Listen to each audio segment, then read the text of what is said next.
Good evening. I'm Victor Malrick. We've all recoiled in horror at the images of the dead and dying children of Somalia.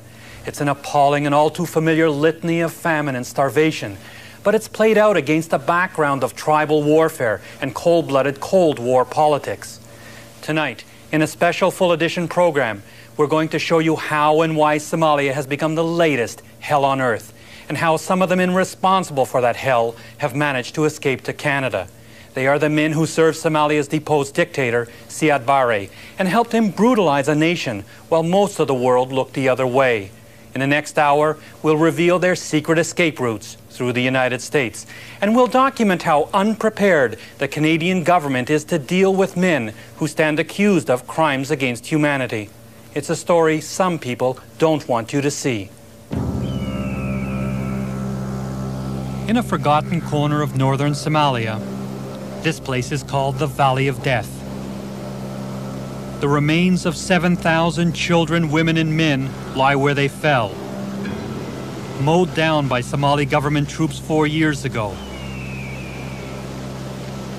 It was one of Africa's bloodiest civil wars.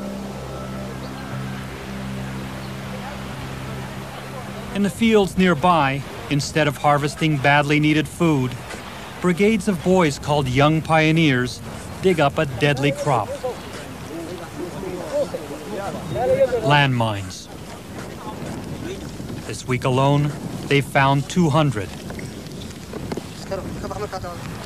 And all too often, the mines explode without warning. And all too often, there are victims. 57 casualties just in this hospital. It's the children who hurt the most. 8-year-old Awil was tending goats when a landmine blew off his hand and left him blind. Blind tribal hatred has left Somalia in ruins. The people of the north, from a clan called the Isaks, became targets of a war waged by a dictator, Siad Barre.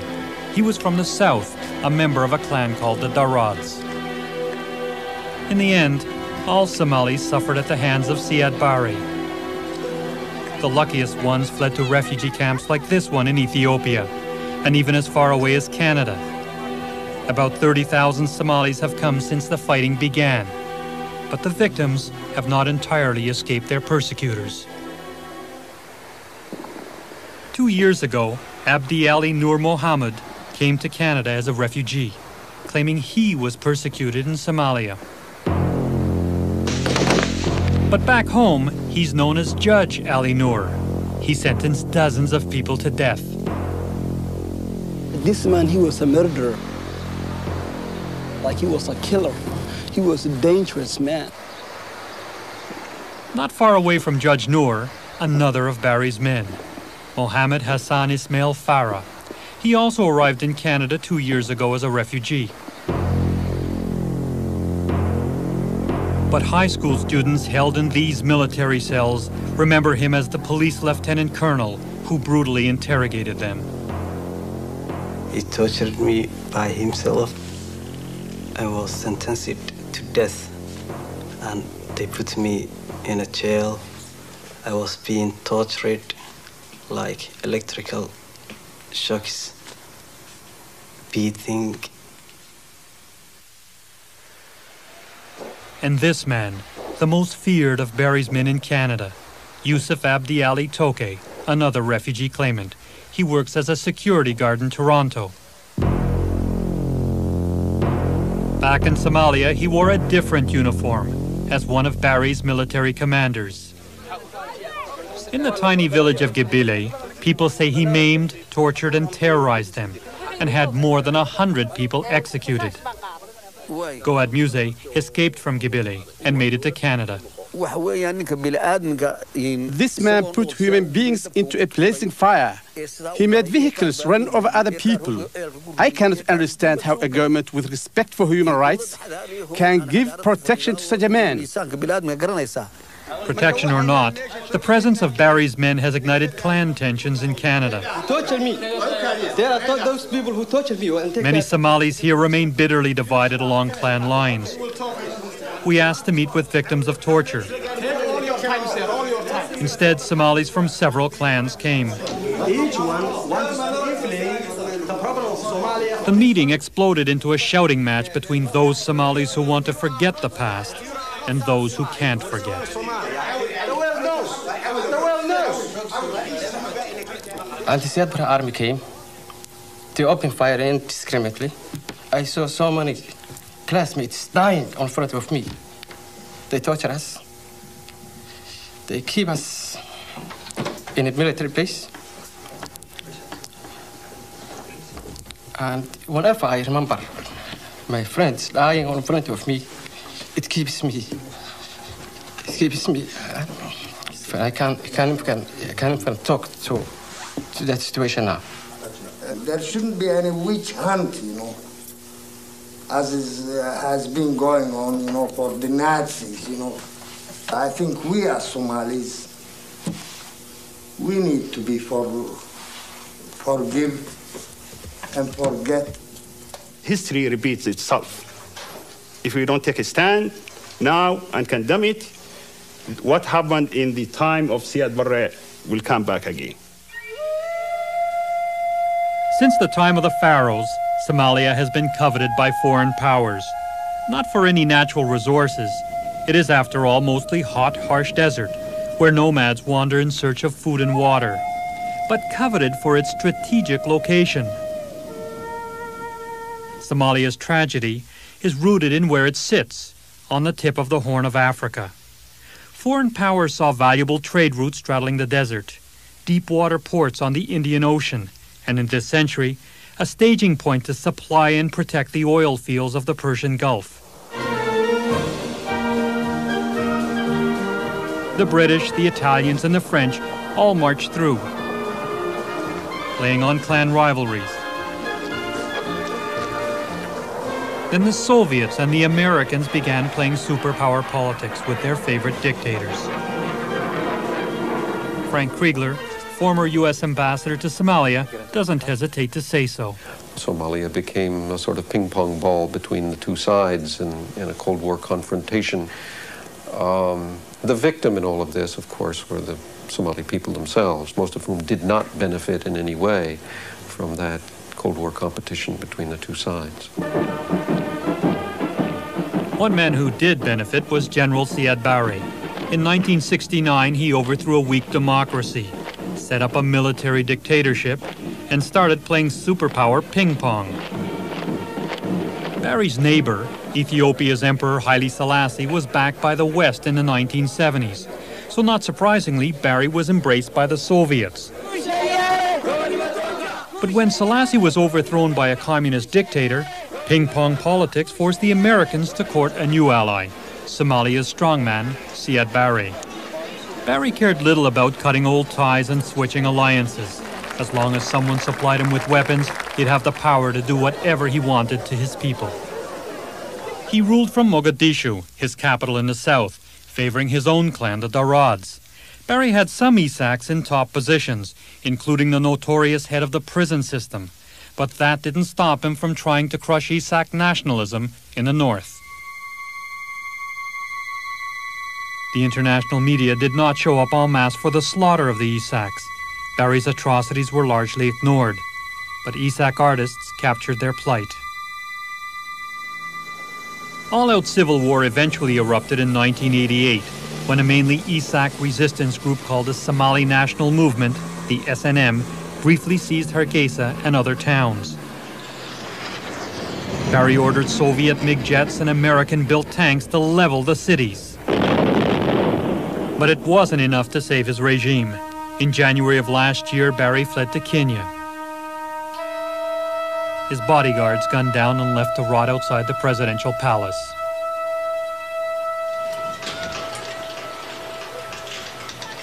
In the north, the Isaks inherited a dying land. In Hargeysa, once home to 500,000 people, 50,000 were killed.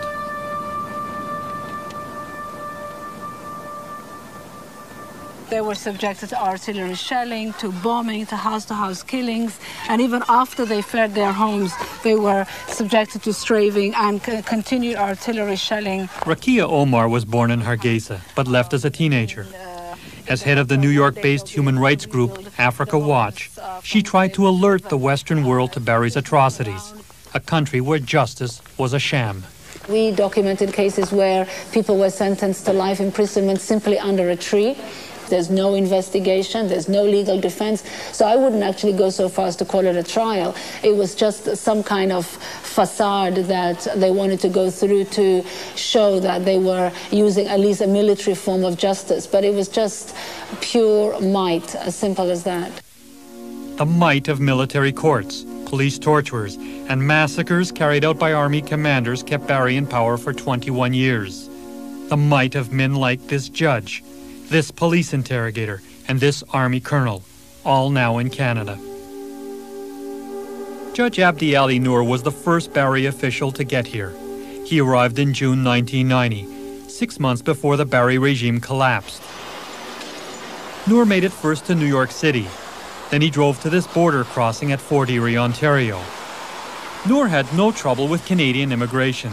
In his refugee application, he said he had a falling out with the Barry regime in May 1988 and was jailed and tortured because he refused to sentence a group of Isaaq elders to death. That may well be true, but he left out some important details. For at least 15 months, Judge Noor held court on the second floor of this police station in Hargeysa. He was not an ordinary judge. He was chairman of the military court. With a stroke of his pen, Judge Noor signed these execution orders, sentencing people to death for what the Barry regime called anti-state activities. Those condemned were sometimes dragged right out of his courtroom to this yard below and shot on the spot. Other victims of Noor's swift justice were brought to this mountainside outside Hargeysa, lined up before a firing squad and executed. Often the victims were little more than teenagers. Among Noor's victims, Hadar Hussein, one of many young sympathizers of the Somali national movement. He was arrested in the middle of the night. His brother Malid escaped to Canada. He remembers what his father told him on the steps of Noor's courthouse. You are not going to see your brother again because he's going to die. And while he was saying that to me, the judge came out, this guy, Abdi Ali Noor, and then he pointed his hand to him and he said, that's the man who ordered your brother to get, killed. Noor lives in his high-rise on Weston Road in Toronto with his wife and 2 children. He refused our repeated requests for an interview. His lawyer also declined. He was found to be a credible refugee at his preliminary hearing on September 19, 1990. The next month, he received his work permit. A second Barry official in Canada was one of his senior police officers in the Criminal Investigations Department. Mohammed Hassan Ismail Farah arrived in November 1991. He told immigration officials he was with the Somali anti-drug squad for 17 years. In Somalia, Farah was a police officer, but his war was against dissidents, not drugs. In 1984, Barry arrested hundreds of high school students for protesting against his regime. 7 boys were taken here to these military barracks in Hargeysa and were sentenced to death. They broke into our house at night. I was pulled from my bed and taken to a place near the military headquarters. Farah was in charge. Abdi Mohammed Ismail was one of those boys. Now in London, England, he never forgot what Farah did to him. He took pliers to take out my tooth. He said, if you don't answer all our questions, we will pull out all your teeth. Then he pulled the other tooth, and I lost consciousness. Ismail had no trouble recognizing his torturer. Yes.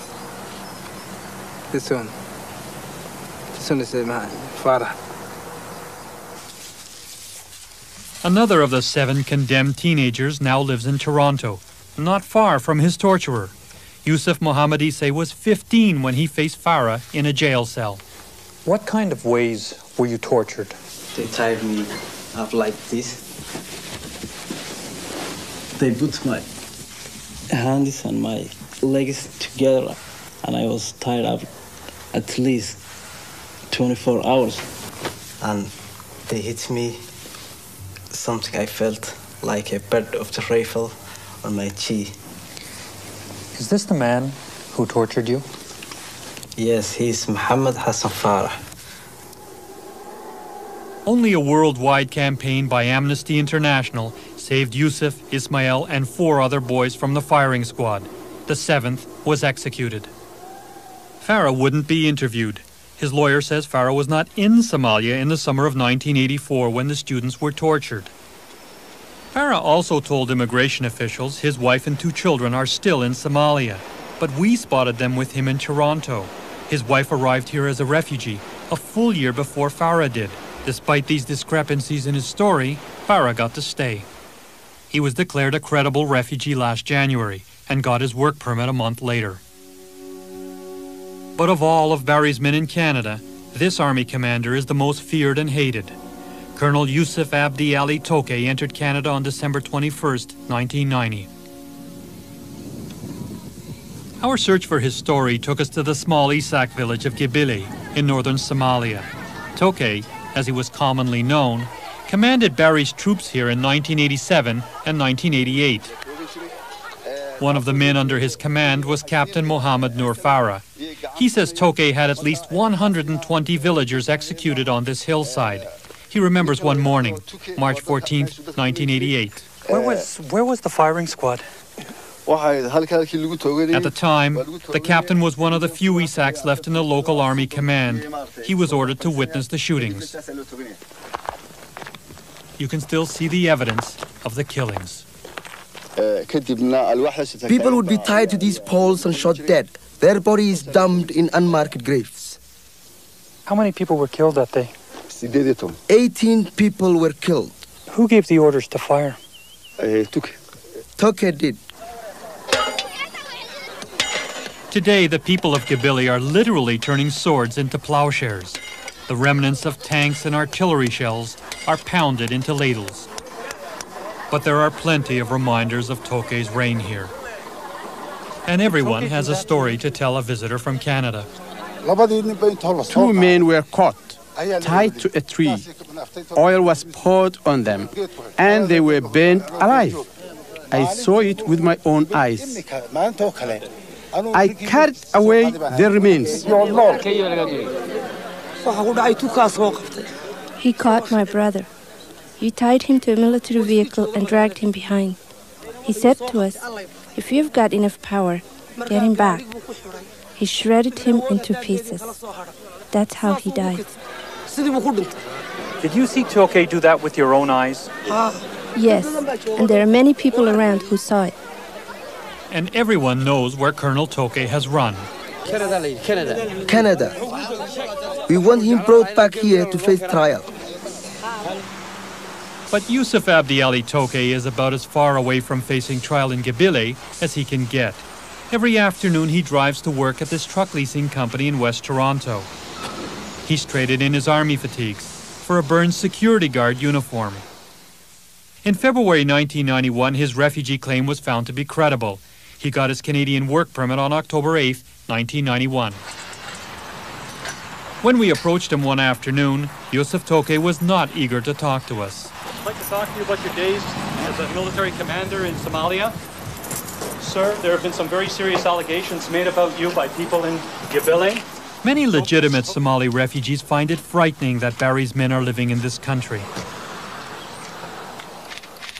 Ahmed Samatar heads a largely Isaaq group that wants Barry's men out of Canada. For the Somali refugees, Canada is getting unsafe for them. They see the very same people who have tortured them in the subway. Women are seeing people who have tortured them and raped them. We don't want to deal 40 years later like what happened in the Second World War. Wounds are fresh now. Here are the war criminals and the victims are here. We have to stop it. I don't think any Canadian, any public Canadian want to have a neighbor who was a war criminal who had committed crimes against humanity. Good afternoon, ladies and gentlemen. But there are Somalis in Canada who defend Barry's men, mainly people from Barry's own clan, the Darads. A few days before this broadcast, they called a news conference to denounce our investigation as biased. They warn it will trigger civil war among Somalis by stirring up tribal hatreds. We would like to express our deep dismay and concern. Hassan Omar of the Somali-Canadian Association of Etobicoke knows about Army Commander Tokay and Judge Ali Noor. I can assure you that they were military officials, one was military and one was judge, and they were doing their job when they were there. And I was satisfied with what they were telling me. And you believe they're innocent? And I believe that they were innocent. Were there any human rights abuses committed under Barry? Not that I'm aware of. You're saying that you're not aware of any human rights abuses under the Barry regime in Somalia? In a sense, the way that the West probably might think about human rights activities, against human rights, is not considered back in Somalia as a human right. Our interview with Omar was cut short, and outside, angry Somalis expressed their views. As far as we're concerned, you people are bringing problems for us. You're bringing problems. Listen, my friend, there's violence coming. We don't want no violence. Keep rolling.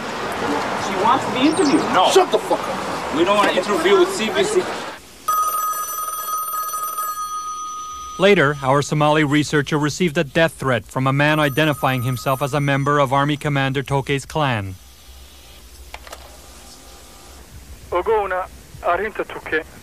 Rest assured, the anonymous caller said, that you are going to die because of the Tokay affair.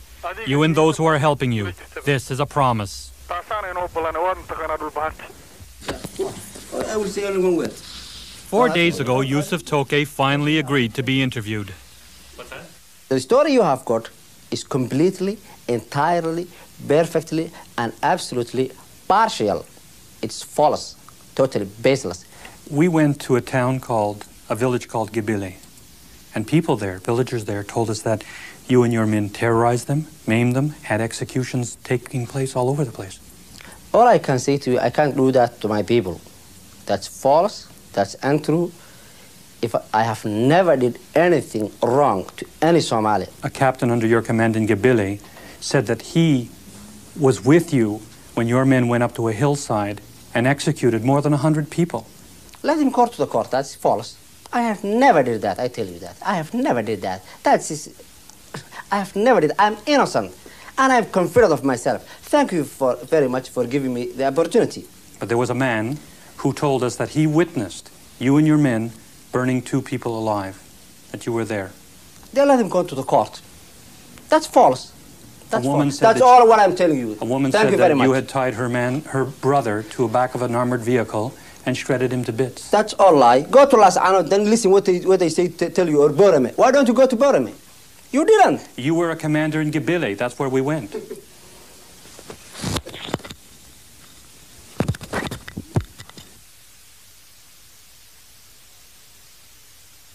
Judge Ali Noor, police interrogator Farah, and Army Commander Tokay are among a dozen of Siad Barry's officials, friends, and relatives now living in Canada. Even Barry's eldest son, Ali Mohammed Siad, a colonel in his father's army, found a new home here. When we return, we'll examine how they made it into Canada through the United States.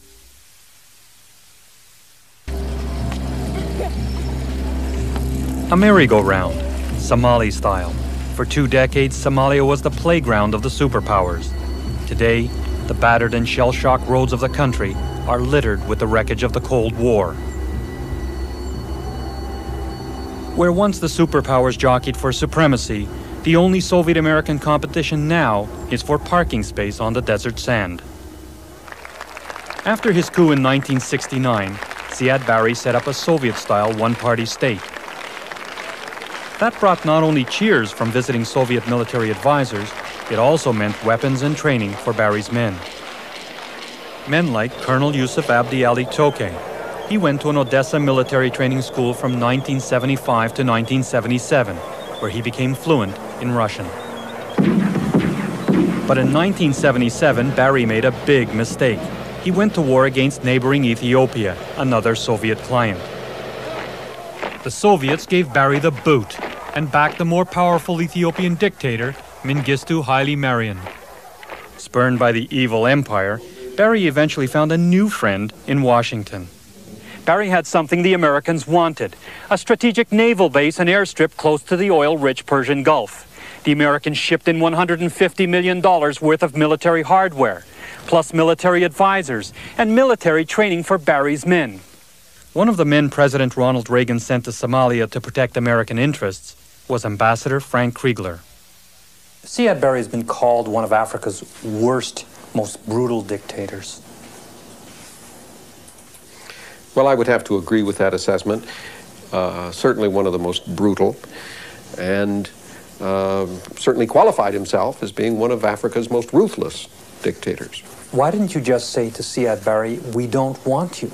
We supported him essentially at that time for strategic reasons, because it was valuable to have backup access to military facilities if they became needed. Backup access. That meant it was now America's turn to train Barry's men under a special Pentagon program called IMET, International Military Education. It is one of the few opportunities in the year for us all to get our boots muddy as we experience a little hands-on training.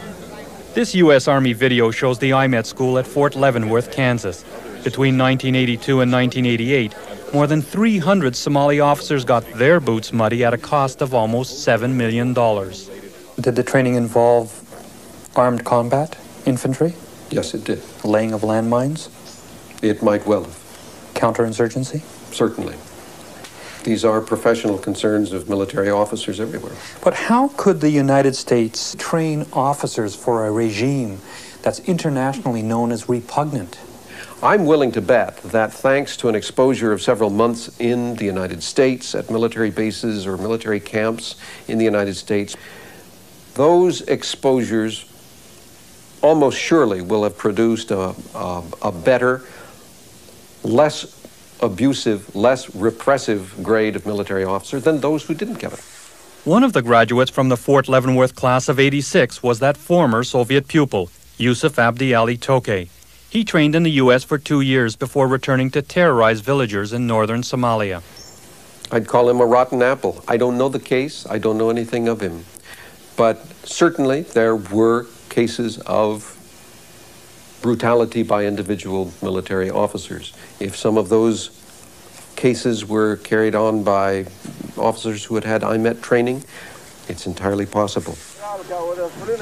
It was only after human rights groups exposed Barry's systematic slaughter of tens of thousands of Isaaqs that the American Congress pressured the Pentagon to cut off the sale of lethal weapons. 1,200 M16 rifles. But this video from a U.S. congressional investigation reported that arms worth $1.4 million still slipped through. The shipment arrived at a critical point in the fighting and was distributed to troops in the north. It was the last drops out of a pipeline of lethal weapons, and it was not a large shipment. Those guns were used by Siad Barre against his own people. What is the army supposed to do except to defend itself? It did defend itself. The problem was it defended itself to an extreme.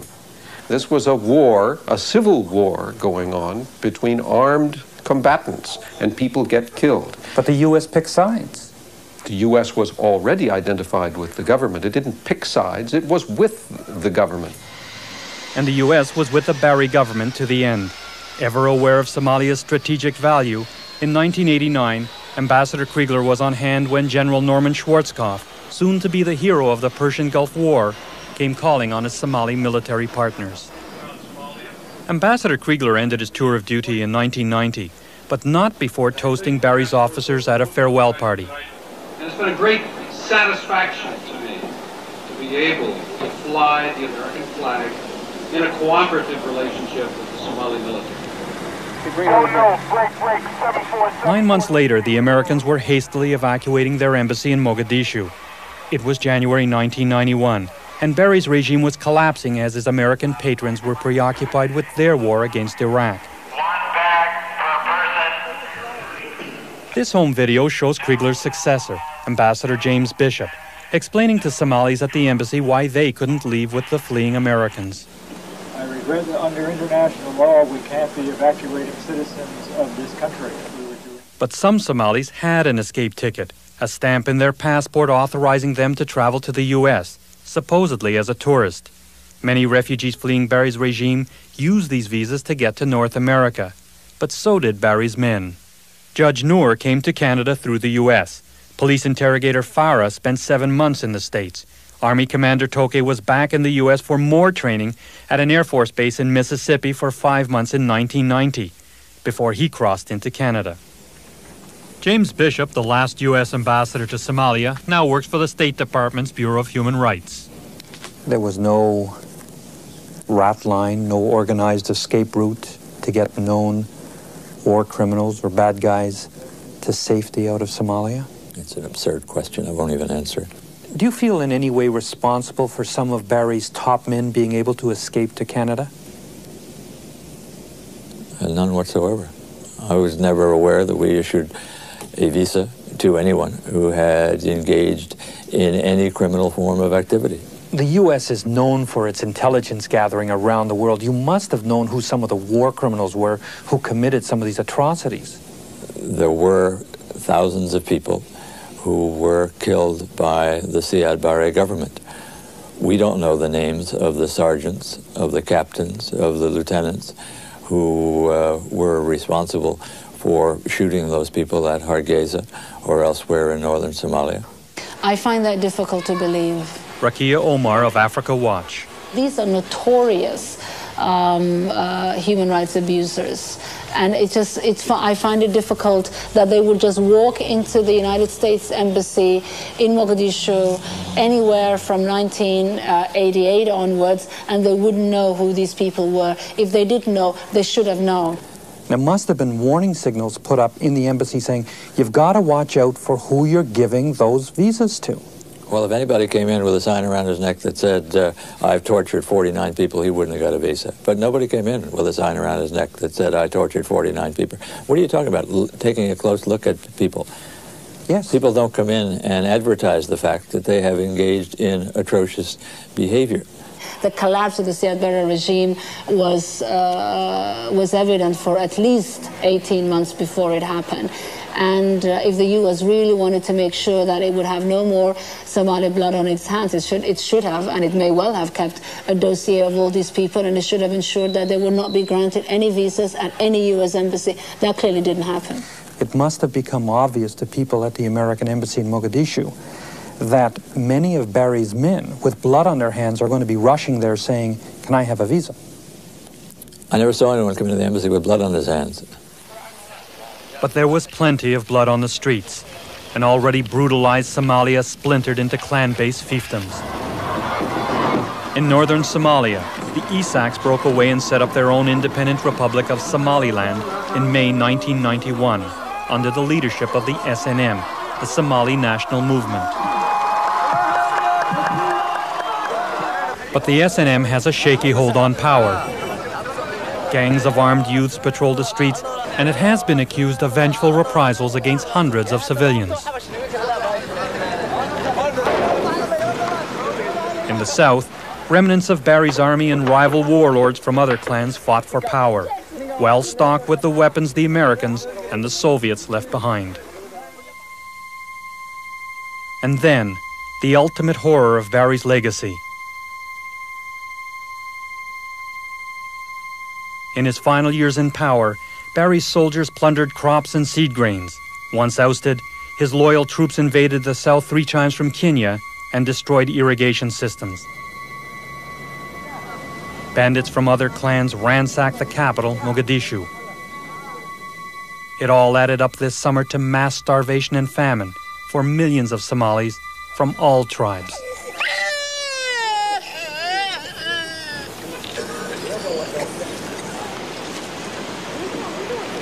Out of the horrors of Somalia, thousands of refugees fled to Canada. Barry's men knew this would be the perfect place to hide.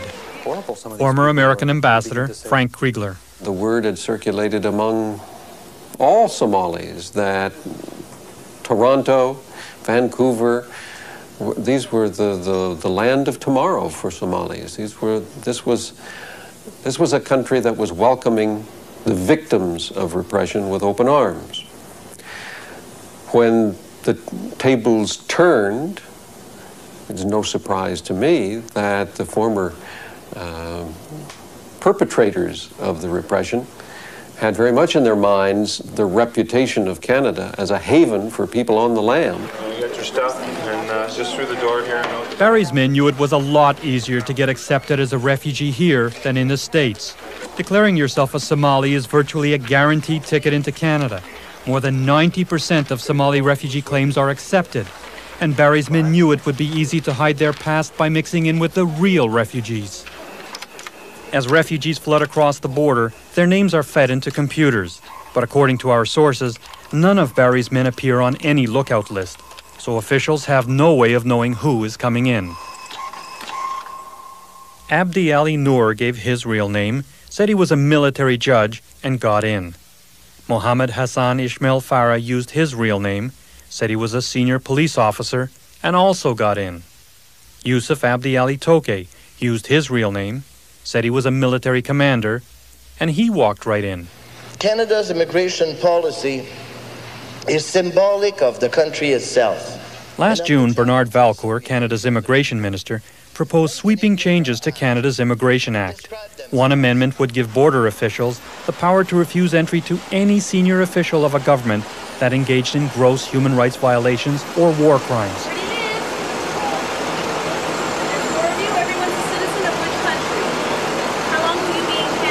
But Canadian authorities would still have to know the identities of the war criminals to stop them.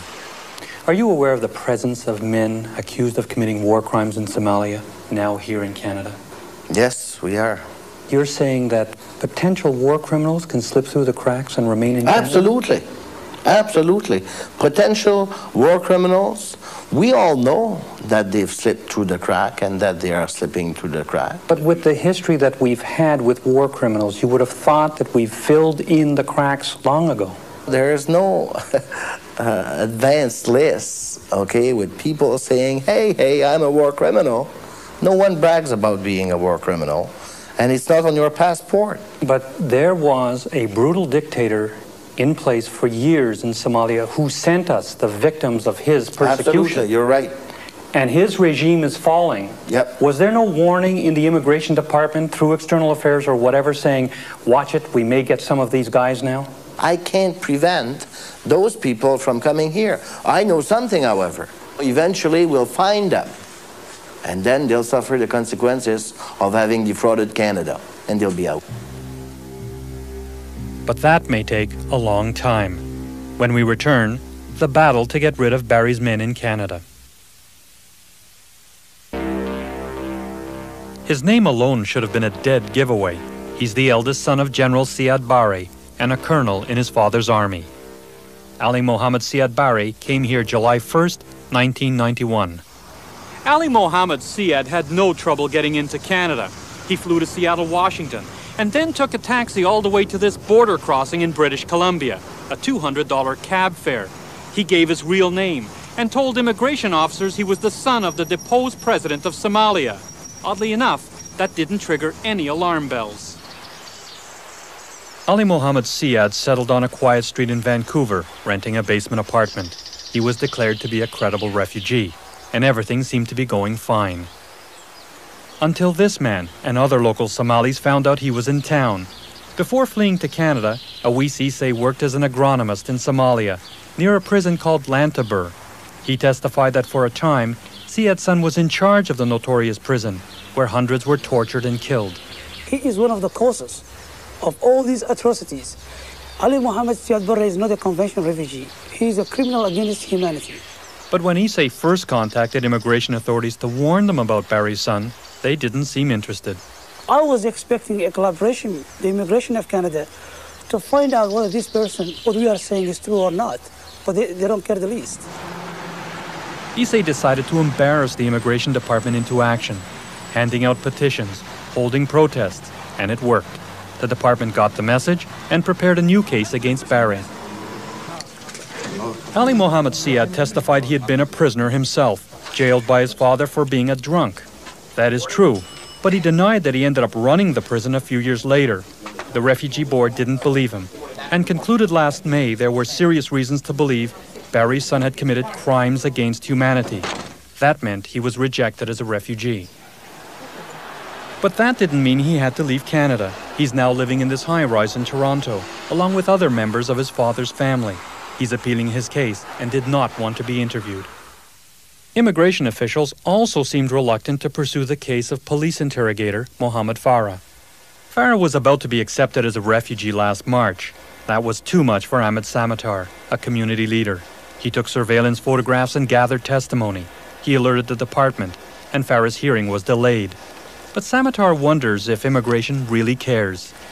Now, you have a number of witnesses. Has the immigration department come to you and said, let us talk to them? Not yet, no. They haven't pre-interviewed them? Not yet. What does that say to you? They're not interested. Local Somalis went to the immigration department and said, this man is in the country, we want you to do something about him. But even after giving all that information, your department has yet to speak to one witness.